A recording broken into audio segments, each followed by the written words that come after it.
When I reflect on where resiliency comes from, I think for the Japanese people, I think it's deeply rooted in their identity and in their practice of and celebration of and deep pride in their culture. And so what I think those aspects of mental health and services that I've seen that are most effective are those that are embedded in culture. So I think there's a lot of wisdom in that as we plan for the impacts of this disaster on the next generation. I think about what services need to be in place to ensure that in 10 years we can take care of our people. We're a big part of helping come up with design and solutions on the rebuilding effort on the temporary housing and trying to model things on lessons learned from what was shared with us at Tohoku University on building that connectivity and community into that style of living. There's been a lot that's gone into how do we make these developments and neighborhoods and temporary housing as safe and quality as we can. The biggest thing I learned on this trip was pre-disaster preparation.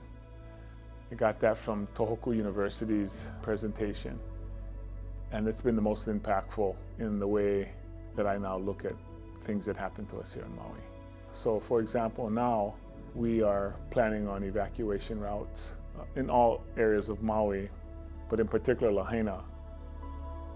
I think one of the most impactful things that I left Japan with is, yes, the resiliency, the forethought about building for the next 100 years and disasters to come, but more importantly, that while we rebuild our communities here on Maui, it's important to include that a community doesn't just involve houses, that we look at rebuilding what is the fabric of that community, and that should include jobs as well.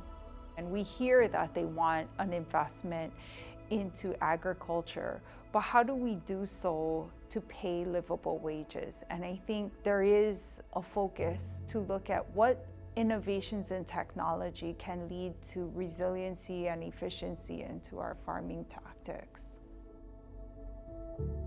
Since I'm in business, my bucket on the committee is economic development. And so that was my piece in going to Fukushima to see how the economy has recovered since the tidal wave and earthquake. And it was pretty amazing to see the resiliency of the Japanese people. And from an economic standpoint, to see the textile factory and to see the people of Japan come together to support Fukushima, you know, and to see the land, you know, back green again and growing crops, and to see businesses.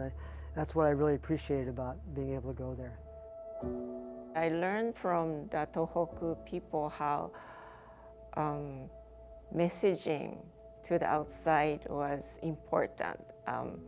They told us all about the Fuhyo Higai, which is after wars rumors that prevented from travelers to visit them. And I learned how important it is, and in moving forward, that we want to message to the travelers to come over here and visit us. One of our biggest hurdles of recovering economically is, of course, we need to have places for people to live. And so I think in order to have that strategy, you have to make sure you have all of the ancillary things to make that strategy work. So one big example of that, what Japan did, you know, in the Tohoku region, was they said, okay, to make this town recover, let's put a hydrogen plant there. And of course, hydrogen is a huge investment, you know. So we have to think about what is that big idea? What is it that we're going to double down on Maui, in West Maui, to make sure that our economic recovery is going to be successful. So I think that is what we're trying to figure out. I think at least myself on the state level, I lead various areas of housing, and so I think I'm trying to push the state to make sure our state projects are moving forward, and I think we need to work towards what is that end goal and trying to figure out what are all those catalysts that we need to make that a reality. The Japanese have a very distinct way of doing things, and I think that is the lesson that we have to make sure we understand here, that we need to serve or assist those in need in our way.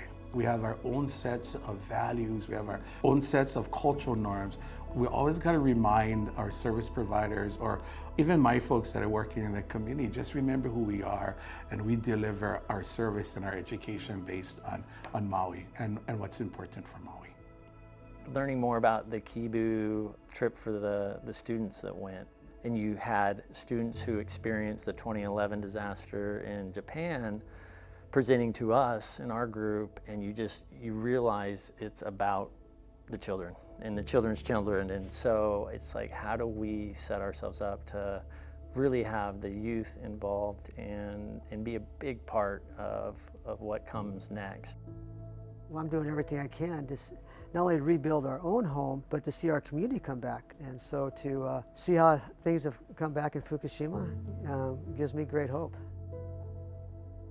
The Japanese government were not only generous with the time that they gave us and the energy that they put into this, but what they did from the very, very beginning, the donations, but just that consistent support has been unbelievable.